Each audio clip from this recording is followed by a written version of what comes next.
Pernahkah kita berpikir atau pernahkah kita sejenak merenungkan kenapa kita boleh ada hingga pada saat ini?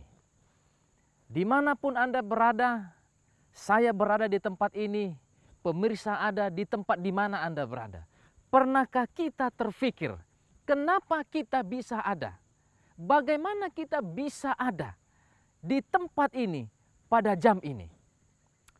Saudara-saudara, jika kita merenungkan sejenak, mengapa kita bisa ada di tempat ini, maka ada banyak hal yang harus kita telusuri. Ada banyak hal yang harus kita pahami di dalam perjalanan kehidupan kita. Yang pasti saya mau katakan, kita ada, saya ada di tempat ini, pemirsa ada di tempat di mana Anda menyaksikan siaran ini. Bukan karena kehebatan kita, tapi karena kasih kemurahan Tuhan. Itu yang saya mau coba bawakan pada kesempatan ini. Bagaimana kasih Tuhan itu menuntun kita, membimbing kita, dan membawa kita boleh tiba hingga pada saat ini. Mari kita membuka firman Tuhan. Bila mana Bapak Ibu pemirsa semua memiliki Alkitab di sekitar Anda, mari kita buka Alkitab kita di dalam Yakobus pasal 4. Yakobus pasal 4 ayatnya yang ke-13 sampai dengan 15. Apa yang firman Tuhan katakan? Saya bacakan ayat demi ayat. Jadi sekarang, hai kamu yang berkata, hari ini atau besok kami berangkat ke kota anu. Di sana kami akan tinggal setahun, berdagang serta mendapat uang. Lihat ini ayat ini, ya. Saya harap kita bisa mengikutinya supaya kita bisa mengikuti maksud dari tujuan ayat ini. Di dalam ayatnya yang ke-13 tadi dikatakan, jadi sekarang hai kamu yang berkata, hari ini kami akan berangkat ke satu kota, kota anu namanya, kami akan tinggal sepanjang tahun di sana, kami akan berdagang di sana, kami akan melakukan banyak hal di sana, kami akan mendapatkan banyak uang di sana, dan lain sebagainya. Secara manusia saya mau katakan ini adalah sesuatu hal yang benar. Secara manusia. Tapi kita mau coba lihat bagaimana maksud dan apa kerinduan Tuhan melalui ayat ini kepada kita. Ayat berikutnya mengatakan demikian. Sedangkan kamu tidak tahu apa yang terjadi besok. Hai kamu yang hari ini mengatakan, hari ini atau besok kami akan berangkat ke satu kota, kami akan tinggal di sana, berdagang di sana, anak-anak akan bertumbuh di sana. Kamu berkata dalam hatimu, secara manusia itu sesuatu yang benar. Tapi saya mau katakan apa yang firman Tuhan katakan. Firman Tuhan katakan, hai kamu yang mana kamu pun tidak tahu apa yang akan terjadi esok. Maka nasihat firman Tuhan memberikan sebuah amaran kepada kita, sebuah masukan dan nasihat yang baik bagi kita. Dia katakan bagi kamu yang akan mengatakan, kamu akan pergi, bekerja, berdagang, mendapatkan uang dan lain sebagainya. Hendaknya kamu mempertimbangkan kembali. Bagaimana caranya? Ayat berikutnya mengatakan, sedang kamu tidak tahu apa yang terjadi besok. Apakah arti hidupmu? Hidupmu itu sama seperti uap yang sebentar saja kelihatan, lalu dia lenyap. Kalau memang hidup ini hanya sebentar, dan kita tidak pernah tahu apa yang terjadi esok hari, maka apa nasihat firman Tuhan kepada kita? Mari kita baca ayat selanjutnya. Sebenarnya kamu harus berkata, ini solusinya, saudara-saudari. Ini solusinya. Sebenarnya kamu harus berkata, jika Tuhan berkehendak. Jika Tuhan menghendakinya, kami akan hidup dan berbuat ini dan berbuat itu. Saudaraku yang diberkati Tuhan, saya harap kita dapat satu pemahaman, satu pelajaran baru dari Yakobus pasal 4 ayat 13 sampai 15. bahwa bagi kita manusia yang berencana untuk melakukan sebuah perkara-perkara besar dalam kehidupan kita, hari ini ataukah esok, firman Tuhan menasihatkan, katakanlah jika Tuhan menghendakinya. Mengapa penting? Oleh karena tidak ada sesuatu hal pun yang akan terjadi di dalam kehidupan kita jika Tuhan tidak menghendakinya. Percaya atau tidak, bahwa segala sesuatu yang terjadi dalam kehidupan kita ini, semua di bawah kekuasaan, semua di bawah pengawasan Tuhan. Maka jika kita rindu untuk berhasil di dalam melakukan segala pekerjaan dan aktivitas kita, maka katakanlah jika Tuhan menghendakinya. Sehingga ketika sesuatu itu terjadi, biarlah itu terjadi atas kehendak Tuhan. Bukan atas kehendak kita manusia yang fana ini. Karena kita tidak punya kuasa untuk mengetahui apapun yang akan terjadi dalam hidup kita. Berapa lama pun itu. 1 detik, 1 menit, 1 jam, 1 hari, 1 pekan, 1 bulan, apalagi 1 tahun. Kita tidak punya kuasa untuk mengetahuinya. Hanya Tuhan yang maha tahu, yang sanggup mengetahui kita ini akan menjadi seperti apa. Itu sebabnya nasihat firman Tuhan mengatakan, jika kamu rindu untuk melakukan sesuatu, maka katakanlah jika Tuhan menghendakinya. Apakah Anda mulai dapat memahami maksud dari ayat ini? Bahwa kita harus mengetahui Anda berada di posisi Anda sekarang. Saya berada di tempat ini. Ini bukan karena saya merencanakannya, bukan. Tapi karena Tuhan menghendakinya kita berada di tempat ini pada saat ini. Jadi jika Tuhan mengizinkan kita ada seperti hari ini, itu artinya Tuhan menghendaki kita hidup pada hari ini. Saudaraku yang diberkati oleh Tuhan, hidup ini sesungguhnya adalah sebuah misteri. Hidup ini penuh dengan tanda tanya secara manusia, karena kita tidak punya kuasa untuk mengetahui apa yang akan terjadi beberapa saat sekalipun di dalam kehidupan kita. Itu sebabnya firman Tuhan menasihatkan kita, hendaknya lah engkau berkata, bila mana Tuhan menghendakinya.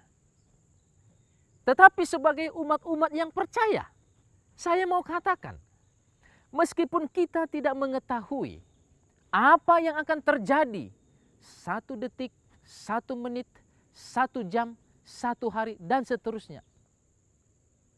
Namun kita jangan menjadi takut menghadapi hari-hari yang kita belum tahu apa yang akan terjadi. Kenapa? Firman Tuhan mengatakan di dalam kitab Filipi pasal 4 ayatnya yang ke-6. Apa yang firman Tuhan katakan di dalam Filipi pasal 4 ayatnya yang ke-6? Bapak, Ibu, saudara-saudari pemirsa mungkin boleh membaca Alkitabnya supaya kita membaca bersama-sama. Filipi pasal 4 ayatnya yang ke-6, firman Tuhan mengatakan demikian. Janganlah hendaknya kamu khawatir tentang apapun juga. Janganlah hendaknya kamu khawatir tentang apa? Apapun juga. Pendidikan, makanan, karir, kesehatan, apapun itu. Oke? Tetapi nyatakanlah di dalam segala hal keinginanmu kepada Allah di dalam doa. Kamu tidak perlu khawatir tentang apapun juga dalam hidup ini.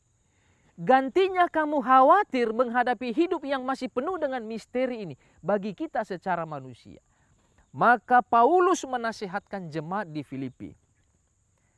Nyatakan saja apapun keinginanmu kepada Tuhan di dalam doa.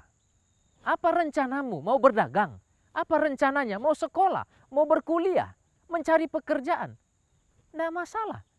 Nyatakan saja segala keinginanmu kepada Tuhan di dalam doa. Dan di dalam doa itu adalah permohonan yang disertai dengan ucapan syukur. Jadi banyak sekali Bapak, Ibu, dan saudara-saudari sekalian, orang-orang menjalani kehidupannya, melakukan pekerjaannya, tetapi tidak memiliki rasa syukur. Itu sebabnya pada kesempatan ini nasihat firman Tuhan menasihatkan kita. Meskipun kita tidak mengetahui apa yang akan terjadi dalam kehidupan kita ini untuk beberapa saat ke depan, tapi kita punya rencana sebagai manusia. Firman Tuhan mengatakan, jangan khawatir. Nyatakan saja segala keinginanmu kepada Allah di dalam doa sambil mengucap syukur. Syukur Tuhan, saya boleh ada seperti saat ini. Syukur kami boleh makan pada hari ini. Syukur anak-anak kami boleh bersekolah pada hari ini. Sambil nyatakan kerinduan dan keinginanmu kepada Tuhan. Maka inilah yang disebut dengan bijak di dalam menjalani kehidupan.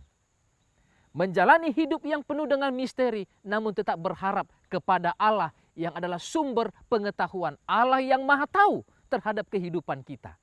Kita tidak akan pernah menyesal, bergantung sepenuhnya kepada Dia, Allah kita yang Maha Tahu, yang mengetahui hal terkecil sekalipun dalam hidup kita ini. Saudara-saudariku yang diberkati oleh Tuhan, di dalam ayatnya yang ke-19, di pasal yang sama, pasal 4, buku Filipi. Selanjutnya, firman Tuhan mengatakan, Allahku, Allahku, kata Rasul Paulus. Ini menjadi sebuah kesaksian bagi kita. Allahku, kata Rasul Paulus, akan memenuhi segala keperluanmu. Apa keperluanmu, saudara? Apa keperluan saya? Keperluan saya pada saat ini adalah kesehatan. Keperluan saya pada saat ini adalah saya dicukupkan untuk makanan saya. Keperluan saya pada saat ini adalah melihat rumah tangga kami bahagia. Apa keperluan Anda?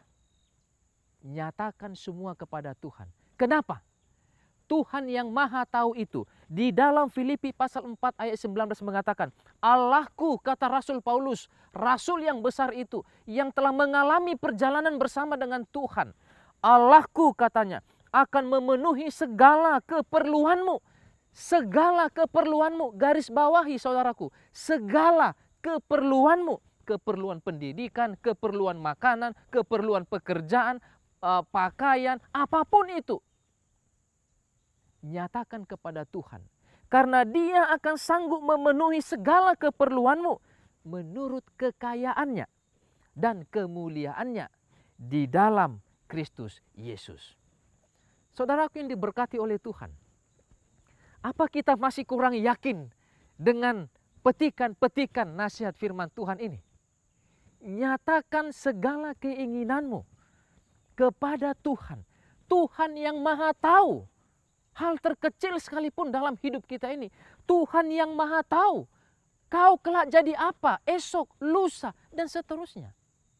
Nyatakan keinginanmu kepada Dia. Ketika engkau menyatakan keinginanmu kepada Tuhan di dalam doa dan ucapan syukur, Paulus menyaksikan, maka Allahku akan memenuhi segala kebutuhanmu.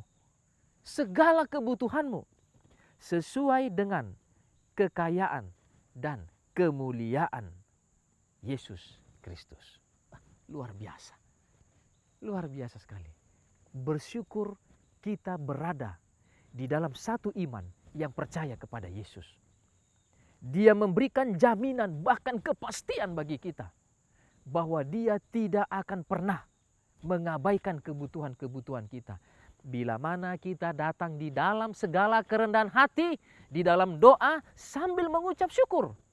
Jangan juga datang kepada Tuhan dengan rasa sok hebat, sok jago, ya kan? Sok merasa orang penting. Tidak.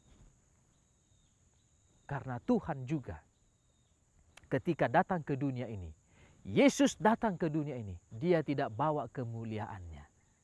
Dia bisa membawa kemuliaannya. Dia bisa bawa jabatannya. Dia bisa membawa itu semua kebesarannya. Tapi dia tinggalkan itu semua, datang ke dunia ini, merendahkan dirinya, merendahkan hatinya, bahkan lebih rendah dari kita manusia karena dia menjadi seorang hamba. Datang dengan segala kerendahan hati kita, Tuhan akan mendengarkan segala permohonan-permohonan kita. Saudaraku yang diberkati oleh Tuhan, apa yang saya mau katakan kepada kita pada saat ini adalah, kita ada hari ini semata-mata karena Tuhan mengizinkan kita untuk hidup pada hari ini. Ingat ayat pertama tadi mengatakan bahwa jika Tuhan menghendaki, maka kami akan hidup esok hari. Dan ternyata Anda masih hidup pada hari ini. Maka katakan dalam dirimu, hari ini saya hidup bukan karena kebolehan saya. Bukan karena saya seorang manajer, bukan karena saya seorang pendeta, bukan karena saya seorang mahasiswa, bukan karena saya seorang pengusaha, tapi karena Tuhan mengasihi saya. Karena Tuhan menghendaki saya untuk hidup hari ini. Saudara, saya mau masuk kepada pemahaman yang lebih dalam lagi. Jika Anda paham dan mengerti, jika saya mengerti bahwa saya hidup hari ini karena atas seizin Tuhan, maka Tuhan pasti memiliki sesuatu hal, alasan mengapa Dia izinkan hidup pada hari ini. Ada maksud-maksud indah dari Tuhan tentunya. Ada rencana Tuhan tentunya. Maka saya mau gambarkan, saya punya anak 3 orang. Jika saya mengizinkan mereka bersekolah setiap pagi, saya berangkatkan mereka ke sekolah tiap pagi, saya doakan mereka, saya penuhi segala kebutuhan mereka. Tentunya saudaraku, bukan tanpa sebab dan bukan tanpa alasan. Jika saya mengizinkan mereka pergi ke sekolah, tujuannya adalah agar mereka kelak menjadi orang-orang yang dapat menyenangkan hati kedua orang tuanya, menyenangkan hati Tuhan, berguna bagi bangsa dan negara ini.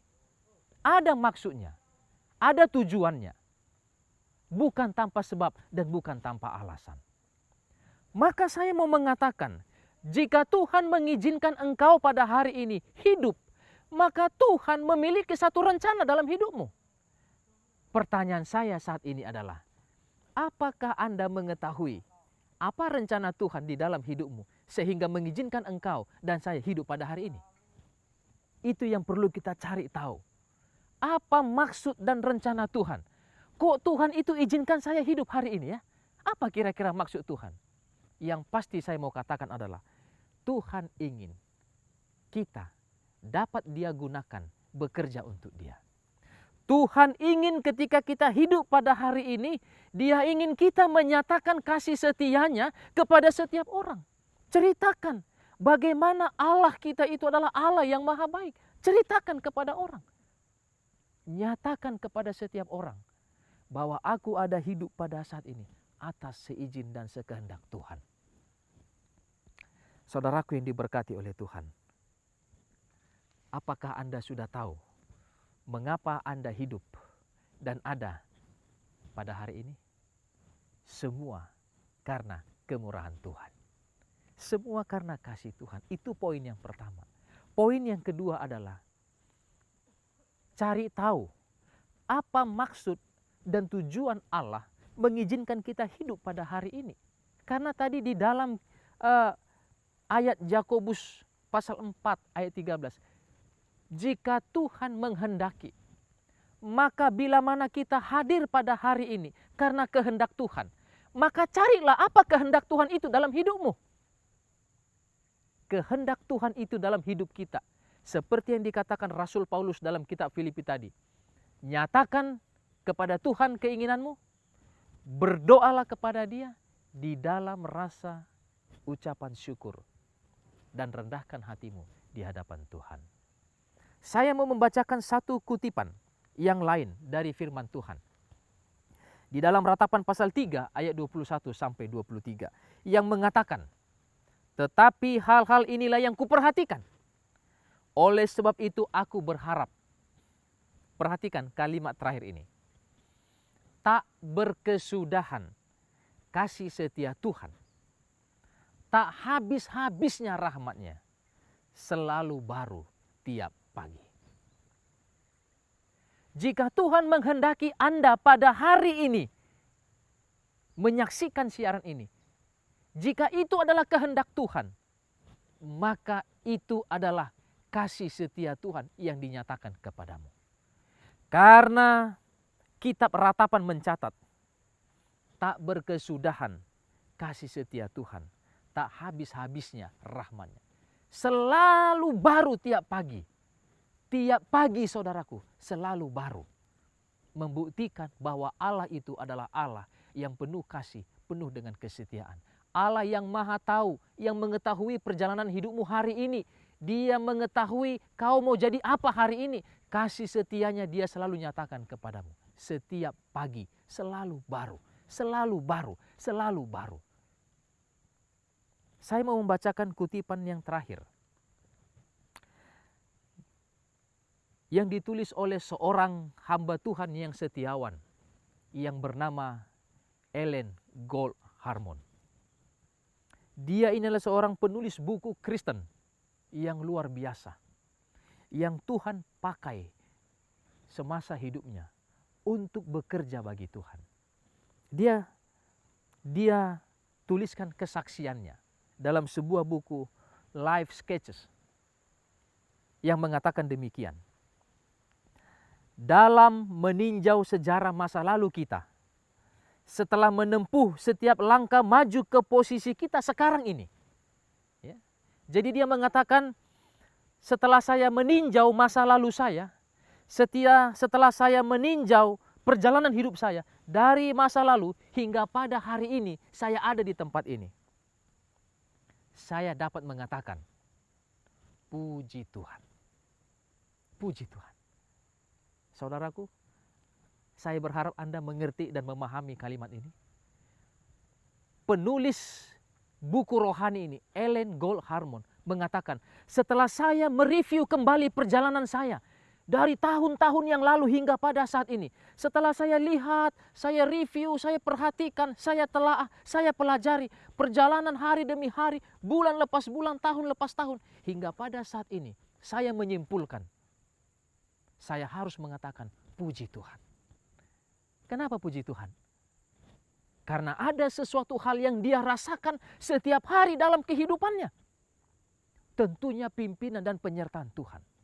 Itu sebabnya di kalimat selanjutnya dikatakan, ketika saya melihat apa yang Tuhan telah buat, ketika saya melihat apa yang Tuhan telah buat bagi saya, katanya, saya dipenuhi dengan keheranan. Pemirsa yang diberkati Tuhan, saya mau katakan, apakah setelah Anda terduduk pada saat ini, berada pada hari ini, setelah Anda mereview perjalanan kehidupan Anda di hari-hari yang lalu, apakah ada rasa kagum dan rasa keheranan? Kenapa Anda bisa ada seperti hari ini? Apakah Anda pernah memikirkannya? Ataukah Anda merasa Anda hidup hari ini, ya itu hal yang biasa, ya wajar dong. Manusia, makhluk hidup, ya rutinitasnya, malam dia tidur, pagi dia bangun, siang bekerja, nanti sore istirahat, tidur lagi, dan lain sebagainya. Anda menganggap itu sesuatu hal yang rutinitas saja. Firman Tuhan mengatakan, tidak. Tidak. Firman Tuhan mengatakan, harusnya itu menjadi sebuah keheranan. Kenapa?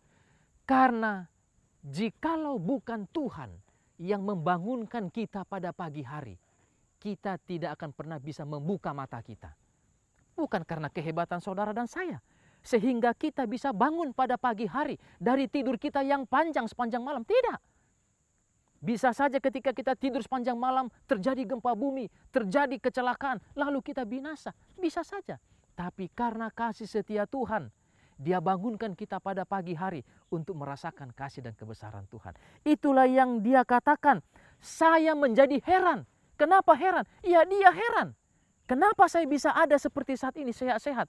Tidakkah kemarin saya punya masalah? Tidakkah kemarin anak saya bermasalah? Tidakkah kemarin perusahaan kami bermasalah? Tapi hingga pada saat ini saya ada sehat-sehat saja. Itu sebuah keheranan. Lalu dia melanjutkan demikian. Dengan kepercayaan kepada Kristus, sebagai Tuhan dan Juru Selamat saya, sebagai pemimpin saya. Dia katakan demikian. Dia menyimpulkan, kita tidak perlu takut akan masa depan.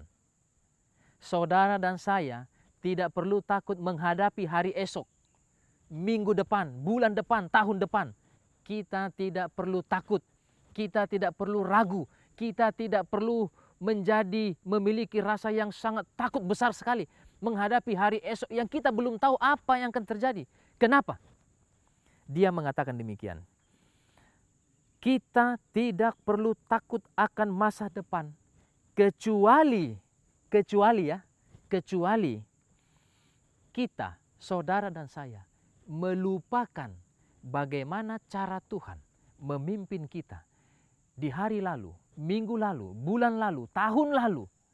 Bagaimana Tuhan telah memimpin kita dan mengajar kita menjalani kehidupan kita. Saudaraku yang diberkati oleh Tuhan. Maka dari itu saya mau katakan, meskipun kita tidak pernah tahu apa yang akan terjadi di hari esok, namun firman Tuhan mengatakan, yakinkan dirimu, nyatakan kerinduanmu kepada Dia di dalam doa dan ucapan syukur serta kerendahan hati. Kenapa? Karena dengan mengingat perjalanan kehidupan kita di masa-masa yang lalu, penulis buku rohani ini, Ellen G. White, mengatakan, kita tidak perlu ragu menghadapi hari esok yang masih penuh dengan tanda tanya, kecuali kita melupakan bagaimana Tuhan telah memimpin kita di hari-hari yang lalu. Saudaraku yang diberkati Tuhan, yang menjadi kesimpulan kita pada kesempatan ini adalah yang saya mau bacakan pengalaman dari Nabi Samuel. Dia mengatakan di dalam 1 Samuel 7 ayat 12. Kemudian Samuel mengambil sebuah batu dan mendirikannya antara Mispa dan Yesana. Ia menamainya Ebenezer. Katanya, sampai di sini Tuhan menolong kita. Saudaraku, setelah mengingat semua perjalanan kita hingga pada saat ini, adakah Ebenezer di dalam diri saya? Adakah kalimat ini menjadi kalimat saya pada hari ini? Ebenezer, sampai saat ini Tuhan masih memberkati saya. Ebenezer, sampai saat ini Tuhan masih memberkati keluarga saya. Ebenezer, Ebenezer, Ebenezer, sampai di sini Tuhan masih memberkati kita. Saudaraku, mari kita bersyukur kepada Tuhan, berdoa kepada Tuhan, agar Dia yang senantiasa menolong kita, menjaga kita, menghadapi hari esok yang penuh dengan tanda tanya, dengan berharap Dia Allah yang Maha Tahu, sanggup untuk menyertai perjalanan kita. Mari kita sejenak tunduk kepala dan kita berdoa. Tuhan Allah Bapa kami,